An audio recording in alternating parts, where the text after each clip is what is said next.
हाँ जी स्टूडेंट्स, कैसे हो आप सब? होप सो बढ़िया होगी। प्रीवियस लेक्चर के अंदर हमने किया था नर्नेस इक्वेशन इलेक्ट्रोड के लिए and Nernst equation for EMF of cell के लिए, और उसके बाद हमने कर लिया था कंसंट्रेशन सेल। ठीक, आज हम करते हैं इक्विलिब्रियम कांस्टेंट कैसे कैलकुलेट करना है with the help of Nernst equation. तो ध्यान दीजिए, इसके लिए मैं एक एग्जांपल ले रहा हूं इस सेल का जिसके अंदर जिंक रोड डिप कर रखी है हमने ZnSO4 के अंदर, कॉपर रोड डिप कर रखी है कॉपर सल्फेट के अंदर। ठीक, तो हम सेल कंसीडर कर लेते हैं, कंसीडर ए सेल जिसकी रिप्रेजेंटेशन हम करेंगे zinc solid dipped in ZnSO4, 1 molar इसकी कंसंट्रेशन है, ये सॉल्ट ब्रिज लगा देंगे। ठीक, कॉपर सल्फेट 1 मोलर और फाइनली कॉपर सॉल्ट। ठीक, ये जिंक इलेक्ट्रोड है और ये कॉपर इलेक्ट्रोड है। अब इसके अंदर ध्यान दीजिए, जैसे ही ये सेल काम करना स्टार्ट कर देता है तो इसके अंदर इलेक्ट्रॉन फ्लो करते हैं आउटर सर्किट के अंदर from zinc to copper. Electrons का फ्लो इस तरीके से होने वाला है। ओके, इनर सर्किट के अंदर क्या होता है, इसके अंदर जिंक रोड कंटिन्यूसली क्या करती है, जिंक 2 पॉजिटिव प्रोड्यूस करती रहती है। इसके अंदर कंटिन्यूसली कॉपर 2 पॉजिटिव रिड्यूस होकर इसके ऊपर डिपॉजिट होना शुरू हो जाते हैं। और ये है सॉल्ट ब्रिज। सॉल्ट ब्रिज में कोई इनर्ट इलेक्ट्रोलाइट होता है लाइक K2SO4, जिनकी स्पीड में कोई डिफरेंस नहीं होना चाहिए कैटायन और अनायन में। ओके, ट्रांसपोर्ट नंबर इनका सेम होना चाहिए। K पॉजिटिव इधर चला जाएगा, सल्फेट इधर आ जाएगा। ठीक, ताकि सेल कंटिन्यूसली काम करता है। तो जैसे जैसे ये सेल काम करता है, जैसे जैसे ये सेल प्रोसीड होता है आगे की तरफ, जिंक कंटिन्यूसली क्या होता जा रहा है, ऑक्सीडाइज होकर Zn+2 के अंदर कन्वर्ट होता जा रहा है। और इसके अंदर कॉपर 2 पॉजिटिव कंटिन्यूसली रिड्यूस होकर कॉपर के ऊपर डिपॉजिट होता जा रहा है। मींस इन दोनों के अंदर जो इलेक्ट्रोड पोटेंशियल है इसका और इसका, वो कंटिन्यूसली चेंज होता जाएगा बिकॉज नंबर चेंज हो रहा है आयंस का। यहां Zn+2 बढ़ते जा रहे हैं, ये कम होता जा रहा है। यहां कॉपर +2 कम होते जा रहे हैं, कॉपर के ऊपर डिपॉजिट हो रहे हैं, कॉपर बढ़ता जा रहा है। तो एक टाइम आएगा जब इसका रिडक्शन पोटेंशियल और इसका रिडक्शन पोटेंशियल आपस में क्या हो जाएंगे, इक्वल हो जाएंगे। उस स्टेज को हम कहेंगे इक्विलिब्रियम, और उस स्टेज पे हम Q नहीं मेजर करेंगे, K मेजर करेंगे, जिसको हम कहते हैं इक्विलिब्रियम कांस्टेंट। ठीक, तो क्या होगा, reduction potential of zinc continuously increases, whereas reduction potential of copper decreases। ऐसा क्यों हो रहा है? क्योंकि इसके अंदर आयंस बन रहे हैं और इसके अंदर आयंस क्या हो रहे हैं, कॉपर 2 पॉजिटिव कंटिन्यूसली कम होते जा रहे हैं। अब वो ऑलरेडी रिड्यूस हो चुके हैं, काफी रिड्यूस हो चुके हैं, तो टाइम के साथ साथ उसका रिडक्शन पोटेंशियल क्या होगा, कम होता जाएगा। और इसके अंदर जिंक 2 पॉजिटिव बहुत ज्यादा हो चुके हैं, इलेक्ट्रॉन ये एक हद तक बहुत ज्यादा लॉस कर चुके हैं। अब क्या होगा, वो ज्यादा इलेक्ट्रॉन लॉस नहीं करेगा, तो इनका रिडक्शन पोटेंशियल बढ़ता जाएगा। एक टाइम पे क्या होगा, at a time reduction potential of both these electrodes become equal. This is called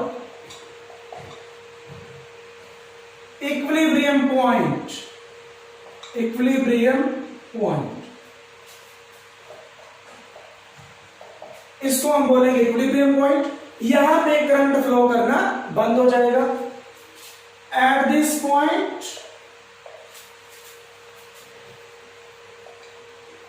no current will flow in outer circuit outer circuit के अंदर करंट फ्लो नहीं करेगा, that is E cell zero हो जाएगा। Equilibrium point आ गया तो ई cell zero हो जाएगा। ठीक, तो इसके बाद देखिए, अगर हम इसको एक ग्राफ के थ्रू समझे, कर्व के थ्रू समझे, वाई एक्सिस में हम ले लेते हैं रिडक्शन पोटेंशियल, ओके, और इस तरफ है प्रोग्रेस ऑफ रिएक्शन। तो oxidation potential, oxidation half cell का जो रिडक्शन पोटेंशियल है वो कंटिन्यूसली इंक्रीज होता जाएगा, और रिडक्शन हाफ सेल का जो रिडक्शन पोटेंशियल है वो कंटिन्यूसली डिक्रीज होता जाएगा। एक पॉइंट आएगा जब वो क्या हो जाएगा, इक्वल। इस पॉइंट को हम कहते हैं इक्विलिब्रियम पॉइंट। ये है ऑक्सीडेशन हाफ रिएक्शन, और ये रिडक्शन हाफ रिएक्शन। याद रखिए, नॉन ऑक्सीडेशन रिडक्शन है, बट दोनों का ही क्या है, रिडक्शन पोटेंशियल। क्योंकि ई नोट सेल वाले में ई नोट कैथोड माइनस ई नोट एनोड जो फॉर्मूला है, वो दोनों ही क्या है, रिडक्शन पोटेंशियल। तो इसका रिडक्शन पोटेंशियल और ऑक्सीडेशन हाफ सेल का जो रिडक्शन पोटेंशियल वो कंटिन्यूसली बढ़ता जाएगा, और रिडक्शन हाफ का डिक्रीज होता जाएगा जैसे जैसे सेल काम करेगा। एक पॉइंट आएगा जब वो इक्वल हो जाएंगे, उस पॉइंट को इक्विलिब्रियम पॉइंट कहते हैं। वहां पे ई सेल जीरो हो जाता है, तो नर्नेस्ट इक्वेशन क्या होगी, नर्नेस्ट इक्वेशन बिकम्स, वो क्या बन जाएगी, zero is equal to E naught cell minus 0.0591 upon n log. अब ध्यान दीजिए, मैं इक्वेशन यहां लिख रहा हूं, zinc solid plus copper 2 positive, equilibrium है तो इक्विलिब्रियम का साइन जरूर लगाएंगे हम, zinc 2 positive, aqueous plus copper solid. यहां पे क्यू नहीं लिखेंगे, के सी लिखेंगे, equilibrium constant in terms of concentration.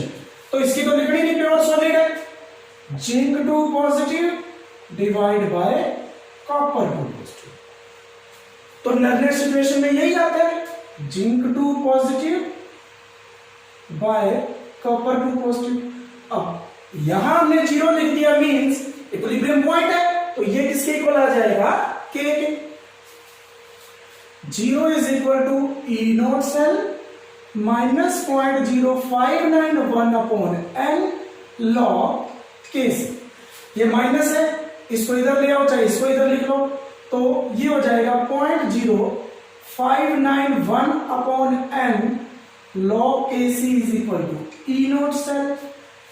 Log K C यहां से क्या आएगा, ये मल्टीप्लाई हो जाएगा n E naught cell by 0.0591। Log अगर इधर जाएगा तो वो बन जाता है एंटी लॉग, के सी यहां से आ जाएगा anti log of n E naught cell by 0.0591। और देखिए इस लॉग का बेस कितना है, 10। जब भी ये इधर जाएगा ये सारी चीज 10 की पावर में आ जाती होती है। ये भी लिख सकते हो 10 raise to power n E naught cell by 0.0591, ये सारा पावर में, ध्यान रखना, ये भी लिख सकते हो। तो ये था इक्विलिब्रियम कांस्टेंट कैसे फाइंड आउट करना है। ये इसमें आपको थोड़ी सी कंफ्यूजन होगी कि किसका रिडक्शन पोटेंशियल डिक्रीज होगा टाइम के साथ और किसका इंक्रीज होगा। तो याद रखना, एनोड वाली साइड, जिस साइड ऑक्सीडेशन हो रही है उसका रिडक्शन पोटेंशियल टाइम के साथ साथ बढ़ता जाएगा, और जिस साइड रिडक्शन हो रही है उसका टाइम के साथ साथ डिक्रीज होता जाएगा, क्योंकि टाइम के साथ साथ उसमें ऑलरेडी रिडक्शन होती जा रही है, वो 2 इलेक्ट्रॉन गेन करता जा रहा है। जब काफी रिएक्शन हो जाएगी तो वो एक sufficient amount of electron gain कर चुका होगा, उस टाइम उसमें वो क्रेविंग नहीं रहेगी इलेक्ट्रॉन्स के लिए जो स्टार्टिंग में थी। तो इसीलिए उसका रिडक्शन पोटेंशियल डिक्रीज होगा टाइम के साथ, और उसके अपोजिट इसका रिडक्शन पोटेंशियल इंक्रीज होगा, एक टाइम पे वो इक्वल हो जाएंगे, उसको हम कहेंगे इक्विलिब्रियम पॉइंट। अब यहां पे आता है सिग्निफिकेंस क्या है केसी की, significance of KC.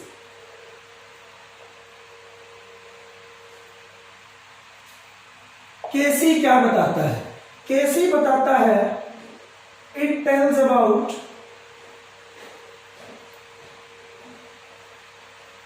Extent of reaction.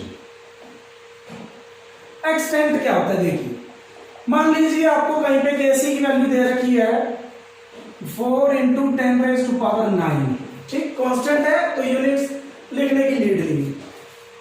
और एक जगह आपको केसी की वैल्यू दे रखी है 2 × 10⁻⁹।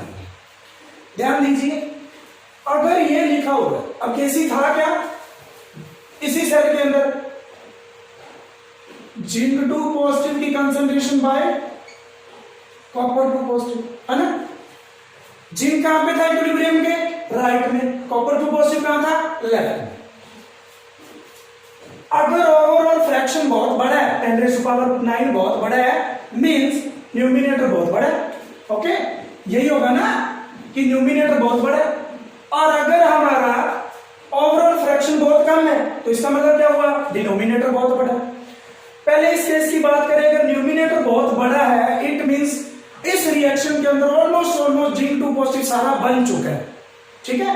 ये रिएक्शन किसको बता रही है, ऑलमोस्ट कंप्लीशन को। ये किसका एग्जांपल है, ऑलमोस्ट कंप्लीशन, कि ये रिएक्शन ऑलमोस्ट कंप्लीशन के नजदीक पहुंच चुकी है, कंप्लीट होने ही वाली है। लेकिन ये क्या है, ये ऑलमोस्ट कंप्लीशन नहीं है बता रही, अभी तो इसमें इक्विलिब्रियम बहुत दूर है, मींस ये ऑलमोस्ट कंप्लीशन से बहुत ही ज्यादा दूर है।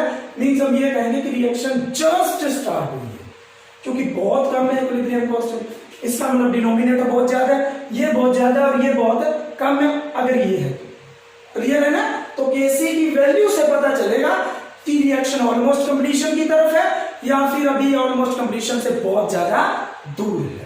तो ये था इक्विलिब्रियम कांस्टेंट के बारे में। नेक्स्ट टॉपिक देखिए, Gibbs free energy and cell potential के बीच में क्या रिलेशन है। तो देखिए, जब भी कोई वर्क डन होता है तो उसके अंदर जो इलेक्ट्रिकल, जब भी कोई सेल वर्क करता है उसके अंदर जो इलेक्ट्रिकल वर्क डन है वो किसके इक्वल होगा, decrease in free energy.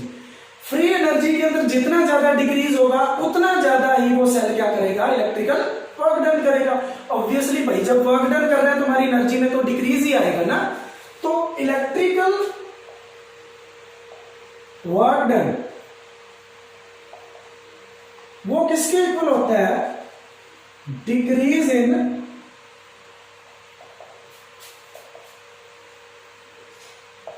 Free energy, decrease in free energy, okay. हाँ जी, अब पहले इलेक्ट्रिकल वर्क डन की बात कर लेते हैं। For 1 mole of electrons transfer, अगर कहीं पे 1 मोल ऑफ इलेक्ट्रॉन ट्रांसफर होते हैं then 1 Faraday of electricity flows, 1 Faraday of electricity flow करती है। For n moles of electron, n Faraday electricity flows। 1 mole के लिए 1 फैराडे, तो n मोल के लिए n फैराडे, ओके। तो इलेक्ट्रिकल वर्क डन होता क्या है, इलेक्ट्रिकल वर्क डन, इसका फॉर्मूला होता है quantity of electricity flows into EMF of cell. तो इलेक्ट्रिकल वर्क डन क्या बना, क्वांटिटी ऑफ इलेक्ट्रिसिटी कितना फ्लो हो रहा है, n फैराडे, और EMF of cell standard condition पे हम लिखते हैं E0 सेल। अब ध्यान दीजिए, ये बेसिकली किसके इक्वल है, decrease in free energy, okay. तो डिक्रीज है माइनस, और डिक्रीज है तो एक चेंज, तो चेंज का सिंबल भी आएगा डेल्टा जी नॉट। अगर यहां नोट लगा है तो ये क्लियर है कि ये स्टैंडर्ड कंडीशन पे मेजर कर रहे हैं हम। तो आप ये भी लिख सकते हो delta G naught is equal to minus n F E naught cell, ये भी लिख सकते हो। ठीक है, अब देखिए अभी हमने प्रीवियस टॉपिक के अंदर अभी हमने ई नॉट सेल कैलकुलेट किया इक्विलिब्रियम पे, तो वो भी आप लिख सकते हो। इक्विलिब्रियम पे भी इनकी रिलेशन बता सकते हो। एक रिलेशन तो ये होगी, ओके, एट इक्विलिब्रियम, इक्विलिब्रियम पे क्या होने वाला है, ई नोट सेल क्या आया था, R T by n F, वो मैं वैल्यू नहीं लिख रहा डायरेक्ट 0.0591, वो कब आती जब आर की वैल्यू 8.314 पुट करते हो, टेम्परेचर 298 और एफ की वैल्यू 96500 कूलम। मैं एज इट इज लिख रहा हूं, वैल्यू नहीं पुट करता। लॉग केसी, दिस इंप्लाइज क्या बन गया, यहां पे वैल्यू पुट कर देते हैं minus delta G naught is equal to n F E cell की value R T by n F log K C, n F C n F cancel, तो माइनस डेल्टा जी नॉट किसके equal आया, R T log K C. ये हो सकती है relation between Gibbs free energy, change at standard condition and equilibrium constant. अब देख लेते हैं इसकी सिग्निफिकेंस क्या है। इसकी सिग्निफिकेंस क्या है, significance, the decrease in free energy will represent maximum work done। ये 11th क्लास में थर्मोडायनेमिक्स में करवाया जाता है कि अगर कहीं पे माइनस डेल्टा जी नोट है तो वो रिप्रेजेंट करेगा डब्ल्यू मैक्सिमम को, कि जितनी ज्यादा फ्री एनर्जी चेंज उतना ही ज्यादा हमें वर्क उस सेल से मिलने वाला है। क्लियर है? तो आज के लेक्चर में इतना ही। आप इनके न्यूमेरिकल्स ट्राई करना, ओके। मैं नेक्स्ट लेक्चर के अंदर the Nernst equation, concentration cell, relation between Gibbs free energy and EMF, okay, और इक्विलिब्रियम कांस्टेंट, इन चारों के न्यूमेरिकल्स आपको नेक्स्ट लेक्चर में करवा दूंगा। धन्यवाद।